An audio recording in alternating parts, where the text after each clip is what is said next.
Stephanie and Misha, welcome. Take it away, please. Hey, Mish, Hey, what's up, girl? what's going on with you? This is a interesting experience. Yeah, it is. I was saying that to the ladies when I first came on, right? And I Uh-huh. said, I love Raquel, right? And and in the spirit of God, you know, um, I feel that what He has given us, right? However He wants us to display it. I just got to keep my mind open because I never know, what's on the receiving end of that, right? Right. I always think it's about the giving part, right? I never Right. think about the receiving part. And so, I couldn't think of anybody better, right? Because you and I have a relationship, right? That is built on God, Mhm. right? And it has been God ordered, right? It has been God centered, and so let's do this, right? So you go ahead and you kick off the conversation. Okay. And how long is our part as far as us An sharing? hour is an hour. I don't know. Look, you know what? When God says we've Yeah. said enough, right? Okay. If we're talking about him, right? He's still in control. And if we take control, right, we're gonna talking about something else, right? You got So that right. we're gonna let him do this because I asked him to take control, right? And to let us have a new experience. Okay. Now, last night I was thinking about um, this particular meeting and how it was going to go down and what was it about. And I was like, it's not a qualification. It's like just you and me kicking it and everybody listening, and I was like, all right. But what happened was I forgot about all of that and I started thinking about God, how God is in my life today. And it was a process. It's just like any other relationship. And it's so interesting that you chose me to speak with you today at this particular meeting because they don't really know my story and how God utilized you to pull me back a couple of years ago. You know, for all those who are listening, I'm a member of Alcoholics Anonymous. I'm 65 years old, 65 and a half. I have 36 years sober. And just before the pandemic, I felt like drinking. I didn't have my sponsor. I lost my sponsor. My sponsor had passed away about 5 years earlier.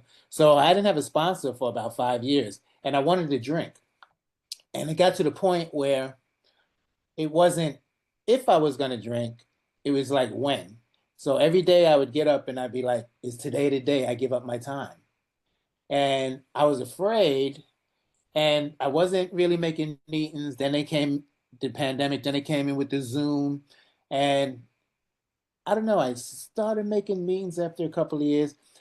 And I was at a meeting I in remember that. Queens. I was at a meeting in I Queens. remember that. I wasn't making meetings. People would ask me, would you like to speak? I'd be like, I'm busy. I'm unavailable. And I saw Stephanie talking with somebody, and I was talking with a friend of ours named Jody. And I said, Jody, I haven't had a sponsor since Jerry died. She was like, boy, you better get a sponsor. And I said, I was thinking about asking Stephanie. She said, why don't you go ask her? I said, well, she's busy talking to somebody. And Jody, with her big mouth, says, hey, Stephanie, Misha wants to talk to you. I remember that. And I pulled you to the side and I said, look, I didn't have a sponsor since Jerry passed. I said, I need a sponsor. I said, would you sponsor me? I know you have less time than me, but would you sponsor me? And you said yes. And from that moment on, God used you as a springboard to get me back into the meetings because I was living in Brooklyn. So now I had a sponsor. I started making meetings. I joined a home group. I ended up being the chairperson, the person that makes the coffee, opens up the meeting. I was making a lot of meetings and I had that fire again. There's a fire up my butt. It was just like I was a newcomer again.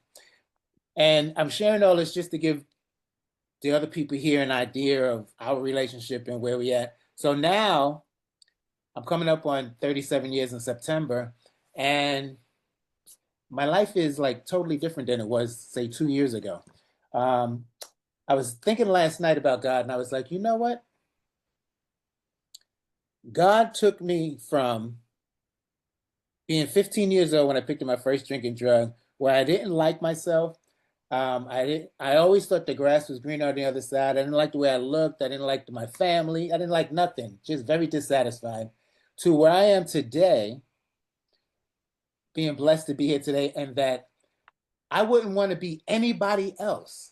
I don't want to be anybody else. I love me and me. I love who I am. I love all the experiences that I've had, all the ups and downs, and it's hard to explain. But see, what you don't understand, right? What you don't understand is that when you came to me, what God said to me is now give him back what he has given you because he was here when you got here. Mm. That was what he said. He said, like, look, you stood on his shoulders, right? He has given you the basics, right? He has been there from the day you walked in here, angry, wanting to fight everybody sitting in a row, right? And now, right here, God is sending him back to you. So here, right, what are you going to give him? Well, you didn't come in here and reinvent the wheel, right? All you've done is been sponsored. All you've done is found a connection to a God of your own understanding. So now what he has to do is to get reconnected back to that God, because I believe when we separate from the sunlight of the spirit, that is us separating from God. And that's what the pandemic did. The pandemic was a direct result of some type of force or some type of entity that said, you know what, I need to separate the human race, right? Because they're getting too cool with living. Mm. That's how I looked at it, right? And it was thrown at us thinking that we would never remain standing. And the thing about it is, I don't want nobody to think that I'm downplaying it, because the people that we lost, right, it did some irreparable damage, right? And it could never be, they could never be brought back. Like they could never be brought back. Like that time in our life could never be brought back. But what I do know that those of us that were blessed to survive, and I'm talking about Stephanie. Let me keep this on Stephanie, right? I know that as a direct result of surviving that tumultuous time in the world, it gave me a whole new respect for the God that saved me. Whole new respect. And what it did was said that if you think I've brought you through this turmoil, right, because I loved you more than the people that didn't make it through, you are sadly mistaken. You just better be in position for all of the jobs that I got for you. Don't you dare huff and puff when I tell you, right, that you got to get up and you got to go. Don't you dare act like you're tired. Don't you dare. And you know, Misha, right, like since Wednesday, right, I have been sick to a level that I haven't seen since cancer, right? Since chemo, right? Just not wanting to eat, not keeping anything down, not even being able to keep water down, not just not. And what happened was my son, has seizures, right? And Saturday, it was 85 degrees outside. And I'm an outside person. And I would have been outside Saturday enjoying myself some kind of way. But my son needed me to be here because he was going to have 2 seizures back to back. Wow. And I was going to have to be the one to wipe the foam and the blood from around his mouth to keep him from choking to death. And the only way God was able to do that was to make me so sick where I could not leave that. Interesting. And see, this relationship and this sight that I have of God has been a result of the other side. It hasn't been the going through. I didn't get this eyesight going through. I got this eyesight on the other side where y'all, you, right, showed me how to find God in everything. Everything.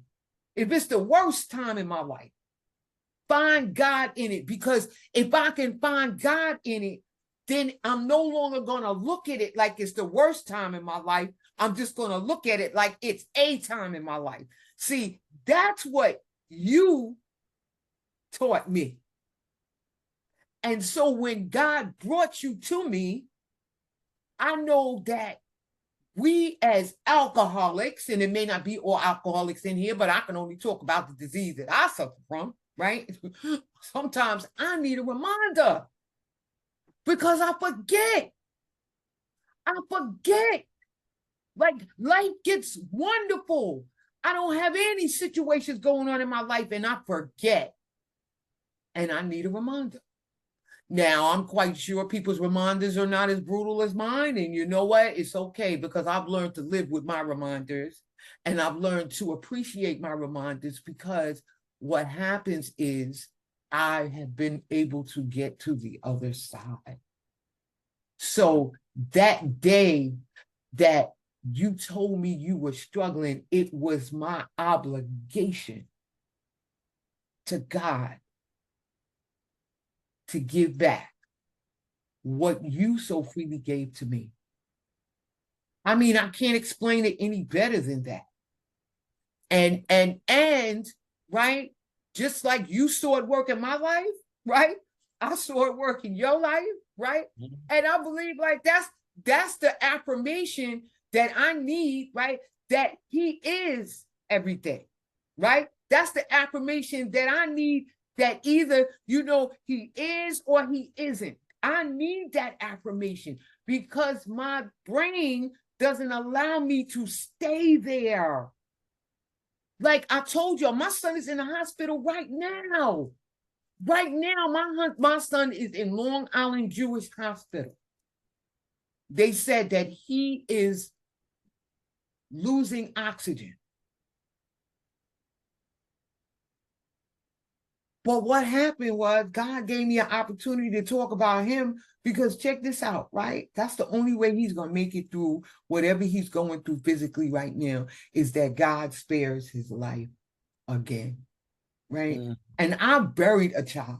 I buried a 22-year-old son, which brought me closer to God because there was no human power that could relieve me of that pain, misery, and suffering that outer order death did to me. Right.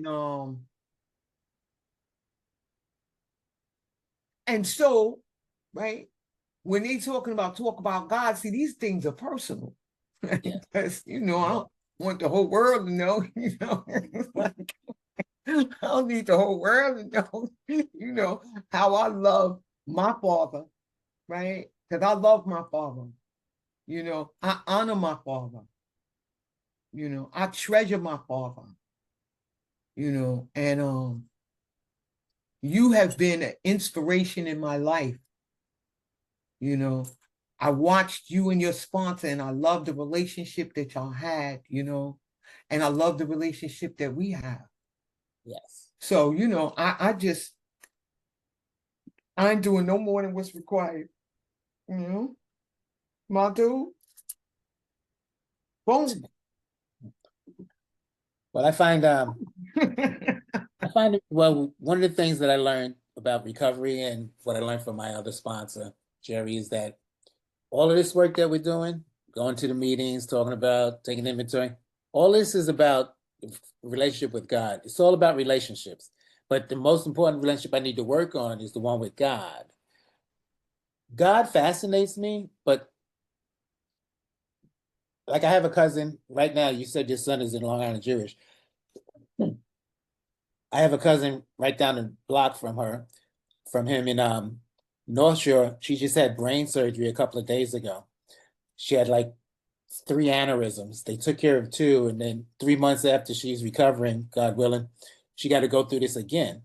And I don't know, you get into this thing where why does God allow this to happen? Why it don't happen to me? What happened to like I told you for about 3 or 4 years, I wanted to drink, I wanted to get high, I wanted to use. And I tried and I didn't do it. God said no. And then there's people who's I would think they were like the AA poster children. They'd be like, they'll never pick up. And all of a sudden they just said, the thought came to me to drink. And I drank. And I'm like, I said, I was trying to drink and I couldn't drink. How come I didn't drink? How come I can't figure that out? I just know that it's like, you know what? Live and let live, let go and let God. It's like, take notice. And what happens is, I find human nature fascinating. I find God fascinating. Stephanie, I find you fascinating. That's what keeps me coming. In the big book, it talks about we can't just talk about anything. In order to reach an alcoholic, you have to share something with like depth and weight to get my attention. But my relationship with God started out me being very religious when I was young. And when I was 15, I said, I ain't going to church no more. I'm a grown man. I will never go back to church. I ain't never going back to church. And when I got and then 10 years later, I'm in rehab. And they're talking about you can't drink, you can't drug, and it's about higher power, God. I was like, oh no. Here we go. Here we go. But what kept me coming was they was like, but you don't have to believe any of this. And my biggest thing is, it wasn't what I saw. It really wasn't what I read. It was my own experience. God removed that monkey off my back. And I was like, yo, something is going on here. And that's what kept me coming.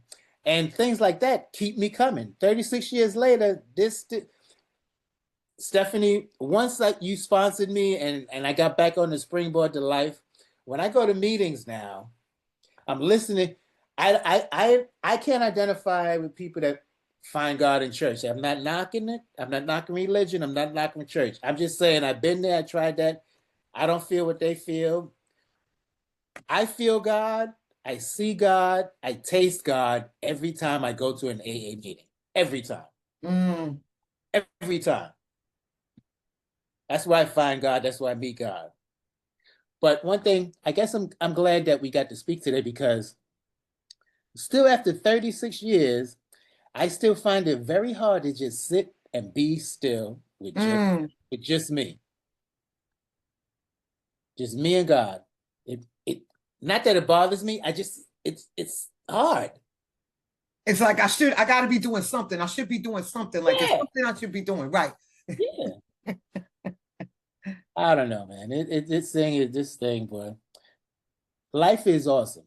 Living is the best thing going. I swear to God. Living is the best thing going. And I'm glad I'm not drinking. I'm glad I'm drunk. And then I stopped smoking 1.5 years ago. That's God. My wife is happy, but I don't think she really understands that God took it away, but almost every other day I'm thinking about not picking it up, but thinking about like, man, smoking. And I'm like, what, am I crazy? My wife thinks I'm crazy. She's like, what? How could you even think about a cigarette? You got COPD, your breathing is bad. What would make you even want to pick up a cigarette? You crazy.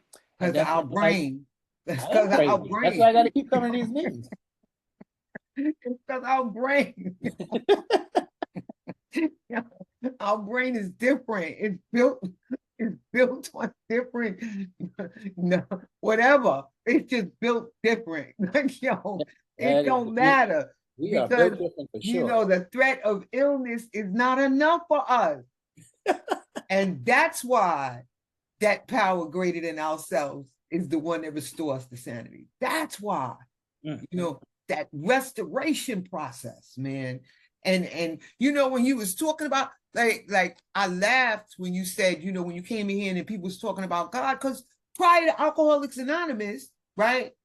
And I know this ain't an AA meeting, but this is my AA is my life, right? So I got to talk about my life and where I found the God that I'm talking about at, right?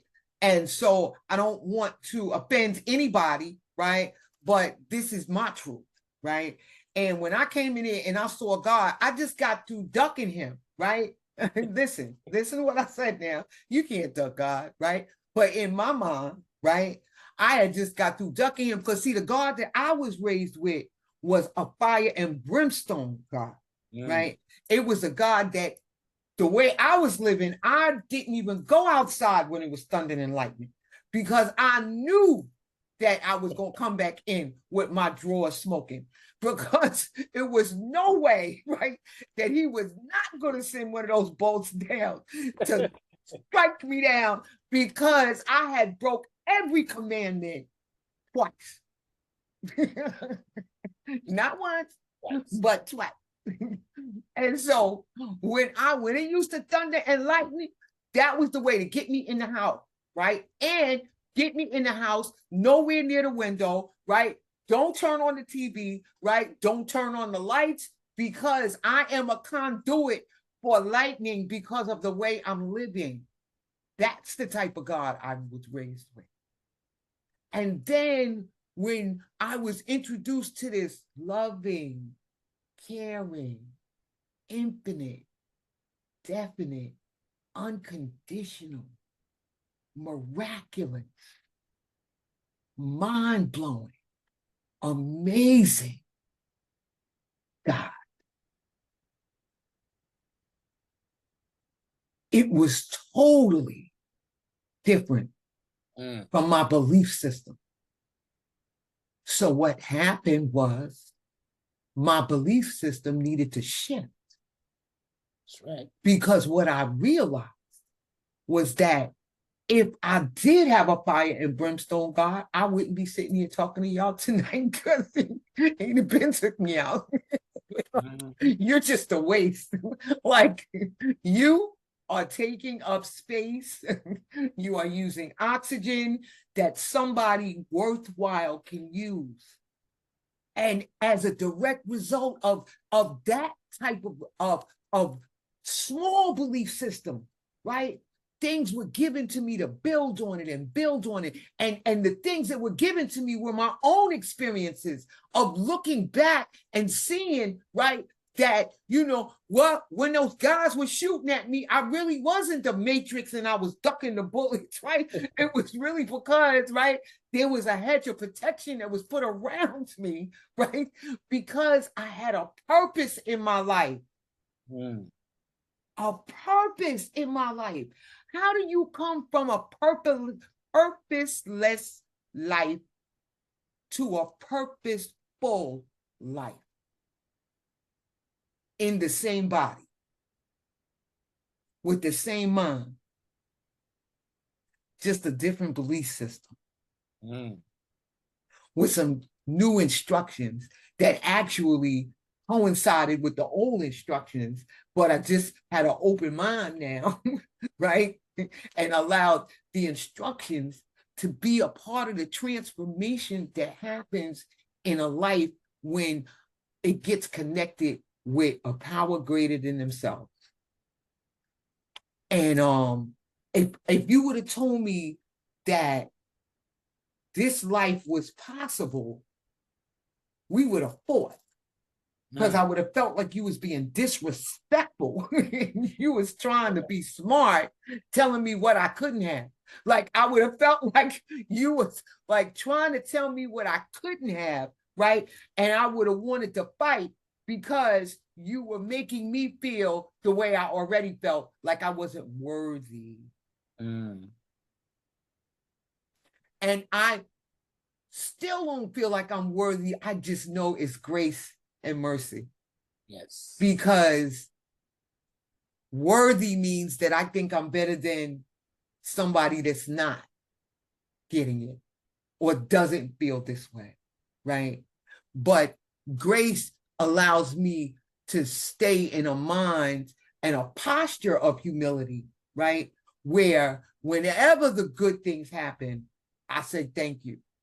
And I'm learning how to say thank you for the bad. I just told you, right?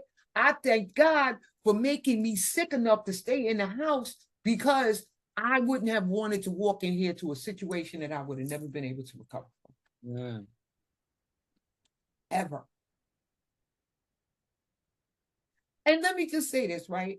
The honesty is, can the faith that I just sat here and talked about have some fear? I don't know about anybody else, but with me, it can. Well, which one am I going to feed?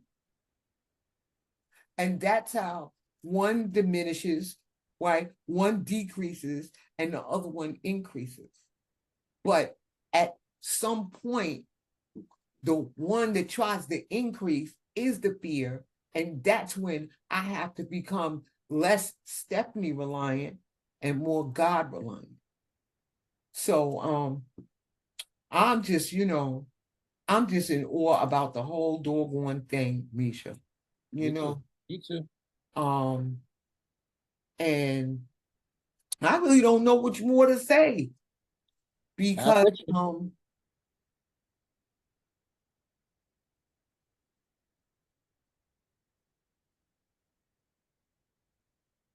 God is something and something and someone and some place that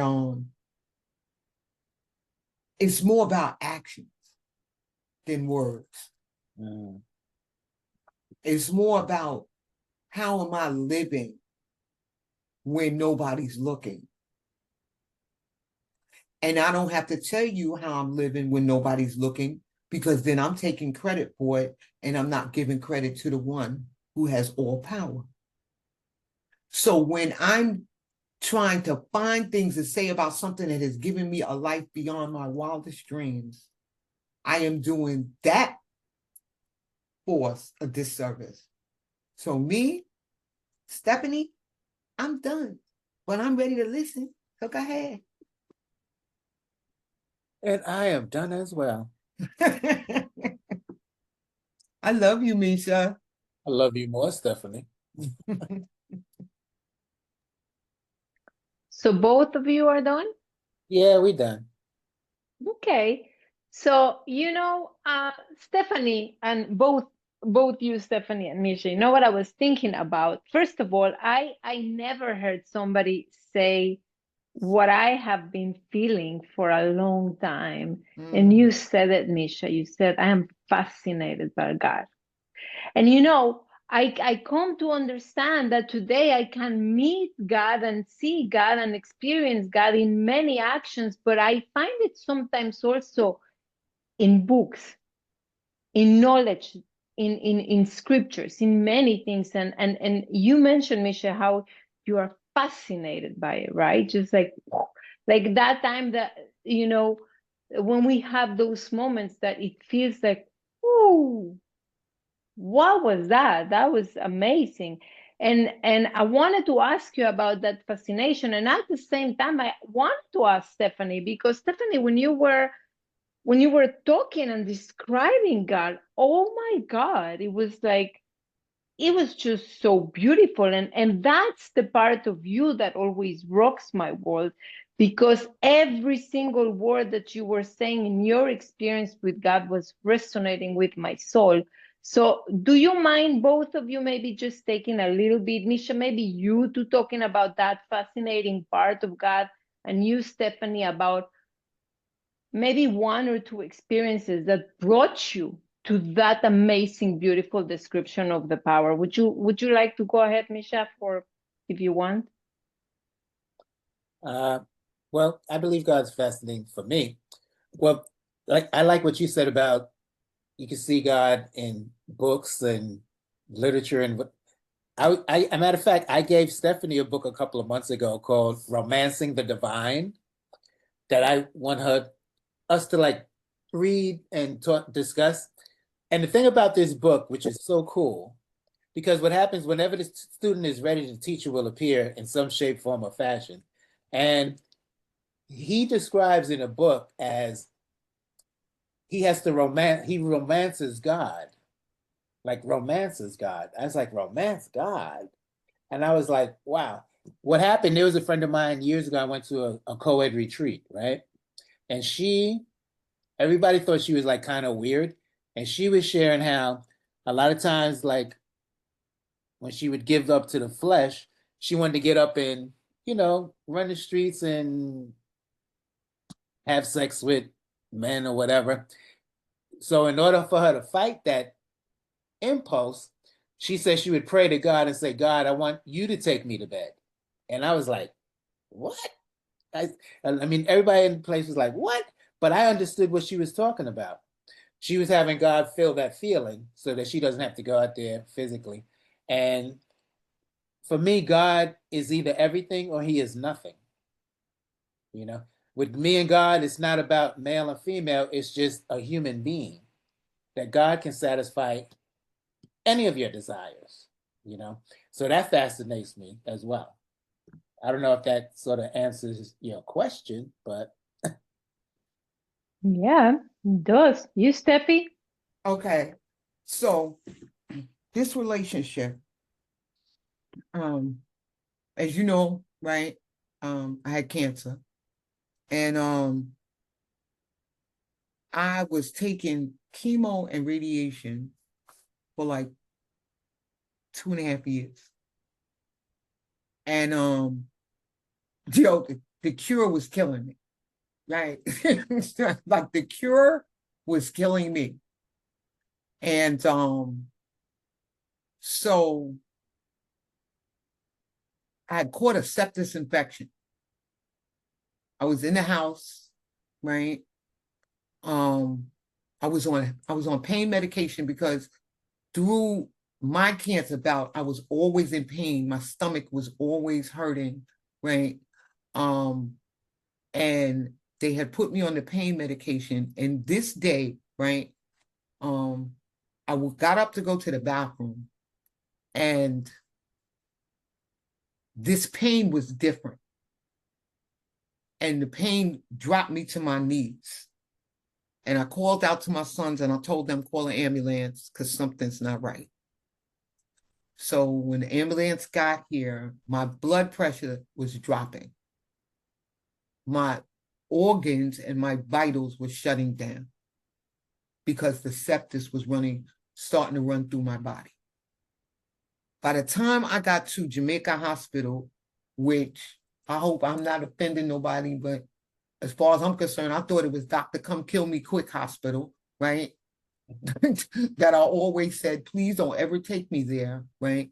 The ambulance driver said, if we don't take her there, she's not going to make it. So I got to Jamaica Hospital. I was laying in the operating room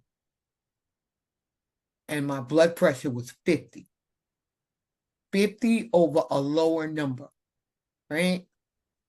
And there were two doctors standing there with their arms folded. And they were talking and they were saying, we have to wait till her blood pressure comes back up, right? And they got my sons and they brought my sons in and they told my sons to tell me goodbye because I probably was not going to make it. And they had to remove my sons from the room. And out of heaven came this doctor called Dr. Wong. And he walked in there and he said, what are y'all doing? Prep her. And then next thing I know, I woke up in intensive care unit. And I was in intensive care for 2.5 weeks. At this point, I weighed like 80 pounds, right? But I was alive. And I knew that God was not ready for me. And I knew then that there was more of a purpose that I could ever wrap my mind around that he had designated me for. So, battling this cancer, And also living with the body that cancer has left me with has been challenging. As you see, like I have practically no teeth in my mouth, right? The reason why I got so sick was because I have no white blood cells, right? So I have nothing to fight off infections, bacteria, right? I have to be careful where I eat, what I eat, right? And then, here's God with this joke of no teeth in my mouth and always asking me to speak somewhere. Always asking me to speak somewhere, right? And I'm like, because there is a part of me, right, that still exists, vanity inside of me, but God has allowed me to fight through that and still stand in that purposeful life. I can't take credit for that. Mm. And the way that he brought me through that, right, and is still bringing me through whatever life puts before me, there's no way I can describe him other than the way I've described it. Because those adjectives that I use have been what I felt in my heart when I've made it to the other side. Like Saturday.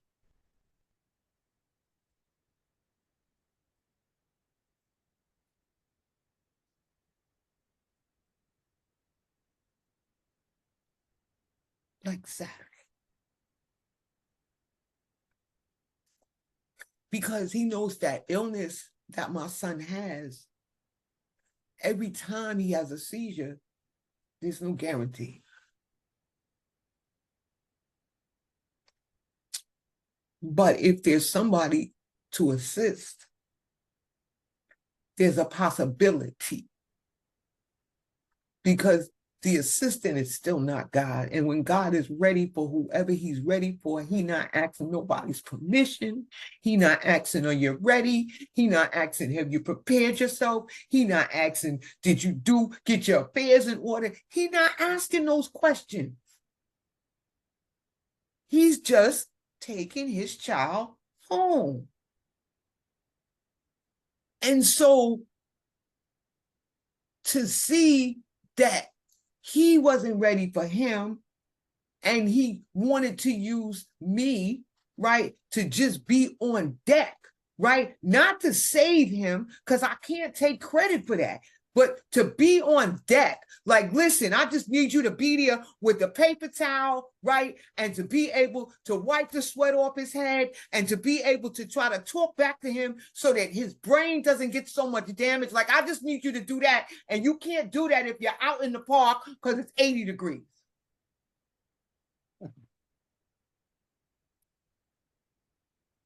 So when I say infinite has no beginning and no end, definite, because I am able to see him almost in every aspect of my life. I'm not superhuman, I'm not perfect, but I can see God in every aspect of my freaking life.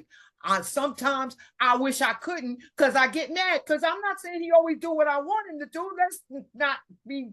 Let's be perfectly clear, right, about that part, right? But it ain't about my will. It's about aligning my will with his will. And when I can do that, even though it's not something that I like or something that I want, it's not as painful because we're in alignment. That's what has happened in my life. That it is not hard for me to align my will to his will, as hard as it was 27 years ago. Even as hard as it was, look, that happened Saturday, Friday. Like, I have a whole new level of respect for my father, right? And it's like, you know what? When I was sucking my teeth behind my teeth with no teeth, right? I'm to the point now where I'm just gonna be skipping for a while. But once again, I got forgetters, right? I'll forget about the graciousness and the goodness of him because of the brain that I have. I have alcoholic brain. It ain't changing. That's not changing. I didn't get a brain transplant. Y'all didn't come up with that one yet, right? So all I can do is the daily work on this brain to help it to be in alignment with the description of that God that I gave. Are you joking?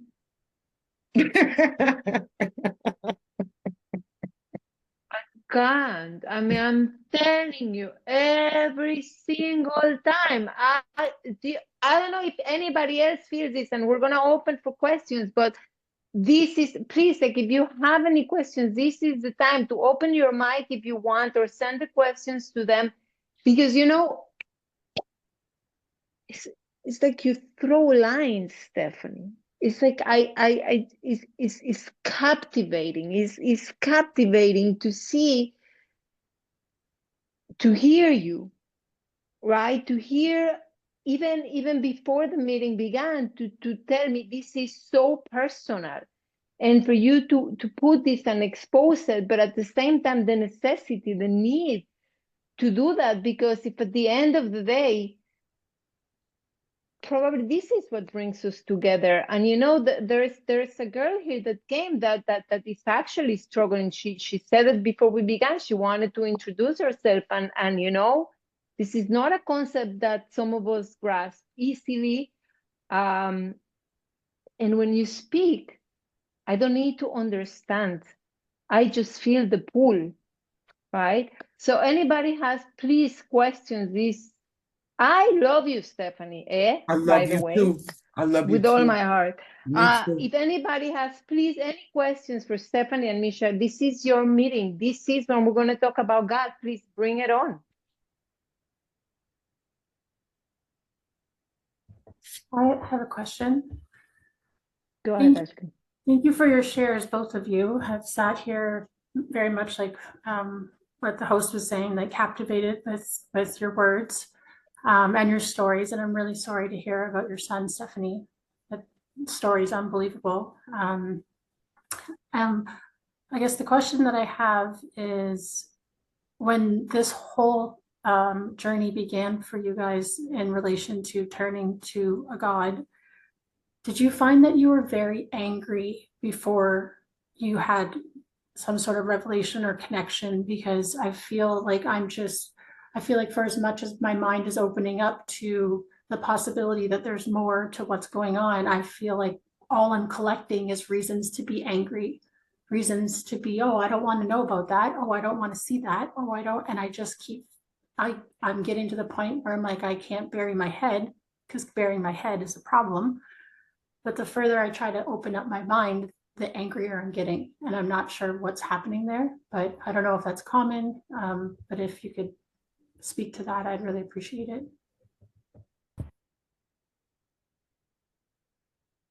Well, when I give God all the power, that means I have to lose the control. That means there's some acceptance that I must have in my life, is that I haven't been in control. And what I need to know is just that there's a power greater than myself.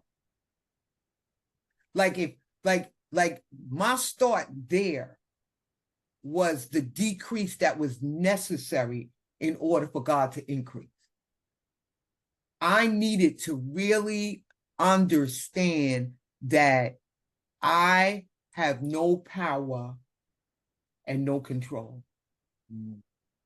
And every time I think I do,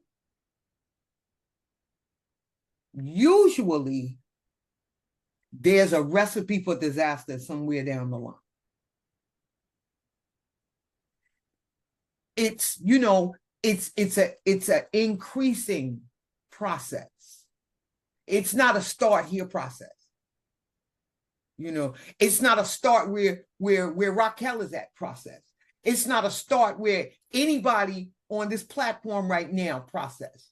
It's a personal process.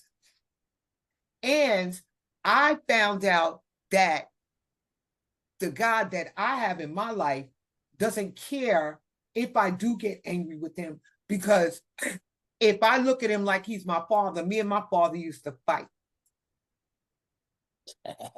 And it was like, at the end of the fight, he still loved me, but he knew more than I knew.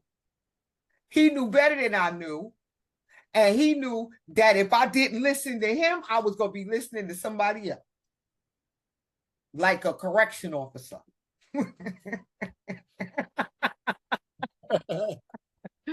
So,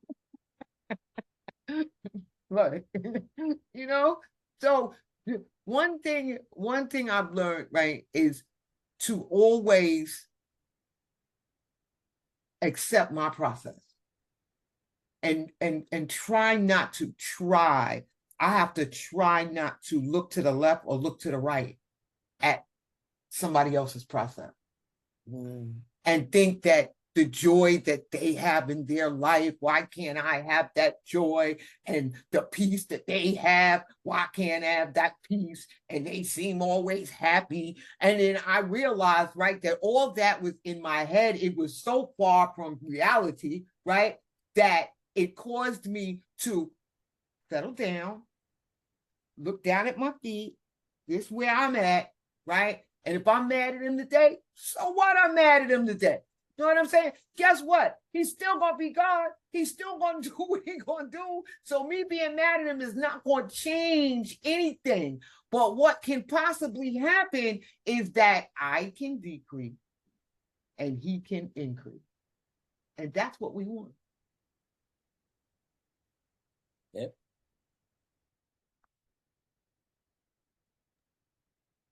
Any other questions? Go ahead, Misha, you have something to say? No. I was just going to add, or try to answer her question, is that it's Stephanie said it so well. It's like God is a father and we are his children, or that's the way I believe it. And it's like, just like any other kid growing up, it's like you want to go out and be on your own. I don't want you to tell me what to do. I was just sharing with my brother earlier that I said, wisdom is wasted on old people. And he's like, well, I thought wisdom would be wasted on young people if they're not using it. I said, no, it's like what happens is by the time I got to the age that I'm at now, I said, if I would have known then what I know now, my life would have been so much different. And I said that with God, I thought I got away because I grew up Jehovah's Witness. I mean, I'm not knocking Jehovah's Witnesses. I'm not knocking religion. But when your mother becomes a Jehovah or very religious, all the kids become very religious. And I didn't celebrate birthdays. I didn't do parties. I didn't do none of that stuff. Didn't have girlfriends. And I couldn't wait to get older so I could stop going to church. And I said, when I get older, I'm never going back to church. And then I go to AA and they said, they talking about God. I was like, man, I thought I avoided him. But what I found out was, if it wasn't for me being an alcoholic, I probably wouldn't have had this relationship with God that I have now. Because I'm realizing that only God took away that mental obsession and physical compulsion to drink. But the price that I had to pay was that the freedom, that life that he gave me, I had to give it back. And I had to work with other people. And I started seeing God working through me and other people. And I realized that my relationship with God is like any other relationship. It's time consuming. Put it this way. If you was in love, remember your first love? Like I remember my first love. Her name was April. And I was like, I go to sleep thinking about April. I get up in the morning, I think about April. I'm thinking about what she's doing now. And I have to be like that with God. So there's a lot of time and attention. But most of the time, it's like, I want the big relationship, but I don't want to do the work. It's all about the work. You know, but what happens is you're going to come to realize that wherever you at, God is waiting. He's waiting for you. It's like you could be angry, but what happens, you're going to find out that your life would probably get easier when the resistance starts to go away and you start working on a relationship with God, and it becomes personal. It's not about doing it for anybody else. It's like doing it for yourself and asking for guidance. It's almost like it's like I'm a grown person, but now I want the wisdom of my parents, you know, to help me in certain areas of my life. But now I'm ready. I'm ready to listen, you know. But wherever you are, don't knock yourself. Wherever you are in a great place. You're exactly where you're supposed to be. And you were supposed to be here and you were supposed to ask that question. And I'm curious to find out in the next couple of days, a couple of weeks, what your relationship is going to be with God and with less of the anger. But anyway, that's all I have to say about that. Thank you so much, both of you. Thank you. That's Thank you. right. I sound like Forrest Gump. Russ? All I have to say about that. Russ had a question. Russ, you want to unmute? My name's Ralph White. I'm alcoholic. No, Raquel, they basically covered what my question was going to be. And now if I follow up, it'll take us beyond the time that we have. So no, they covered. One of my questions was in long-term sobriety, obviously there are going to be some valleys. 12 and 12 describes it as being seized with a rebellion, you know, but both of you guys already talked on that. And if you both want to go about a minute or two, I know when I'm new, I think, damn, I hear them talking this God thing.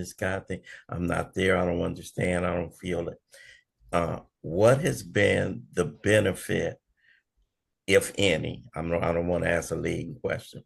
What has been the benefit of sponsorship, sponsoring and being sponsored in terms of establishing this relationship with the power? And I know you guys don't have a lot of time, but you can both take 2 minutes. Good, you go first then. Okay. I define sponsorship as a guide to a God. That's what sponsorship has been for me, because what you find out is the level of trust, right, that you put in a human being and the possibility of it being broken or being failed. I better have a God, because that could be the turning point in my sobriety. So I believe effective sponsorship is to get that person connected with a power greater than themselves and yourself. You know, that's a twofold, you know. That is important in sponsorship, is get them, you know, away from you and away from themselves and push them towards God. And how that happens is through the program of alcoholics, you know. For me. My sponsor, Jerry, told me that what sponsorship is. He says his job, he says, I'm not your God. He said, but I am your guide. He says, my job is to guide you to your real sponsor, which is God.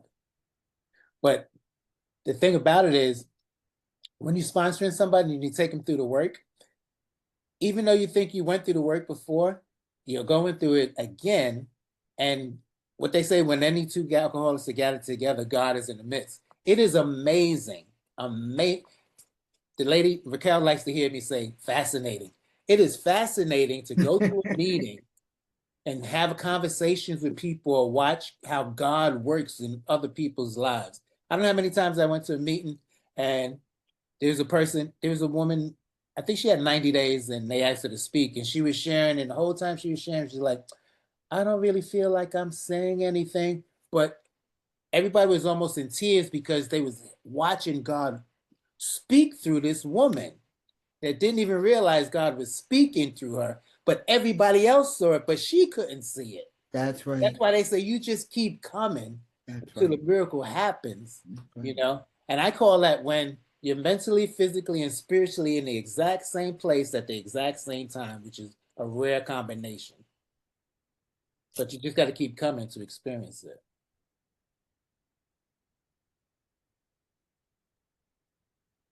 Love it. Any other question? Remember, this meeting is an hour and 15 minutes. If anybody wants to say something, feel free. If no, I'm going to stay with Stephanie and Misha. Don't worry about it. You're staying, both of you. Anybody else has any other question before we just close the meeting? Can I just No? say something, Raquel? See, Maggie, of course, Maggie. Thank you. I'm an alcoholic. My name is Maggie, and I love listening to you, Stephanie and Misha. You just sparked all my thinking. I also find God fascinating, AA fascinating, alcoholics fascinating. It's just such a journey and such a ride.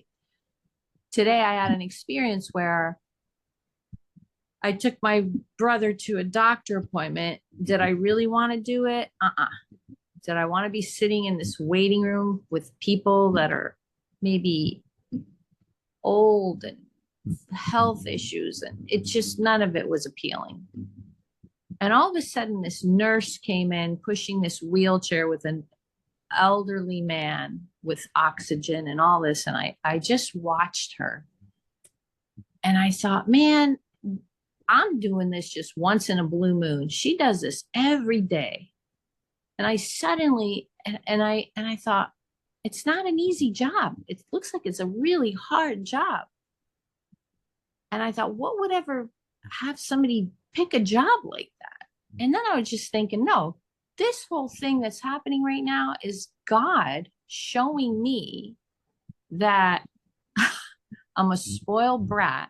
And I'm sitting here with the privilege and opportunity to be of use to somebody else.